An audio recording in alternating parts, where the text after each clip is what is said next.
Marcos capítulo 4. A parábola do semeador. Voltou Jesus a ensinar à beira-mar, e reuniu-se numerosa multidão a ele, de modo que entrou num barco, onde se assentou, afastando-se da praia. E todo o povo estava à beira-mar na praia. Assim, lhes ensinava muitas coisas por parábolas, no decorrer do seu doutrinamento. Ouvi, eis que saiu o semeador a semear. E ao semear, uma parte caiu à beira do caminho, e vieram as aves e a comeram. Outra caiu em solo rochoso, onde a terra era pouca, e logo nasceu, visto não ser profunda a terra. Saindo, porém, o sol a queimou. E porque não tinha raiz, secou-se. Outra parte caiu entre os espinhos, e os espinhos cresceram e a sufocaram, e não deu fruto. Outra, enfim, caiu em boa terra e deu fruto, que vingou e cresceu, produzindo a 30, a 60 e a 100 por um.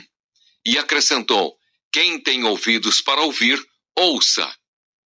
A explicação da parábola. Quando Jesus ficou só, os que estavam junto dele com os 12 o interrogaram a respeito das parábolas. Ele lhes respondeu: a vós outros vos é dado conhecer o mistério do reino de Deus. Mas aos de fora tudo se ensina por meio de parábolas, para que vendo, vejam e não percebam, e ouvindo, ouçam e não entendam, para que não venham a converter-se e haja perdão para eles. Então lhes perguntou: não entendeis esta parábola, e como compreendereis todas as parábolas? O semeador semeia a palavra. São estes os da beira do caminho, onde a palavra é semeada. E enquanto a ouvem, logo vem Satanás e tira a palavra semeada neles.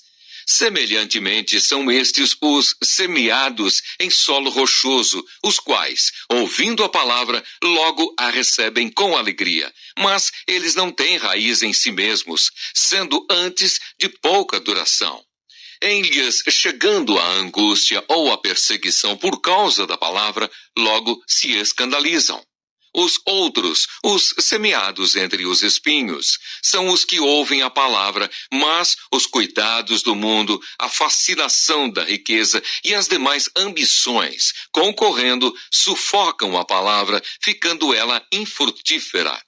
Os que foram semeados em boa terra são aqueles que ouvem a palavra e a recebem, frutificando a 30, a 60 e a 100 por um.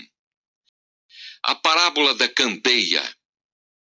Também lhes disse: vem, porventura, a candeia para ser posta debaixo do alqueire ou da cama? Não vem antes para ser colocada no velador? Pois nada está oculto, senão para ser manifesto, e nada se faz escondido, senão para ser revelado. Se alguém tem ouvidos para ouvir, ouça. Então lhes disse: atentai no que ouvis.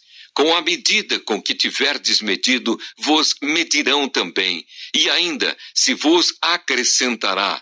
Pois ao que tem, se lhe dará, e ao que não tem, até o que tem lhe será tirado. A parábola da semente. Disse ainda: o reino de Deus é assim como se um homem lançasse a semente à terra. Depois dormisse e se levantasse de noite e de dia, e a semente germinasse e crescesse, não sabendo ele como. A terra por si mesma frutifica, primeiro a erva, depois a espiga, e por fim o grão cheio na espiga. E quando o fruto já está maduro, logo se lhe mete a foice, porque é chegada a ceifa. A parábola do grão de mostarda. Disse mais: a que assemelharemos o reino de Deus? Ou com que parábola o apresentaremos? É como um grão de mostarda que, quando semeado, é a menor de todas as sementes sobre a terra. Mas, uma vez semeada, cresce e se torna maior do que todas as hortaliças e deita grandes ramos, a ponto de as aves do céu poderem aninhar-se à sua sombra. Porque Jesus falou por parábolas. E com muitas parábolas semelhantes lhes expunha a palavra conforme o permitia a capacidade dos ouvintes. E sem parábolas não lhes falava. Tudo, porém, explicava em particular aos seus próprios discípulos. Jesus acalma uma tempestade.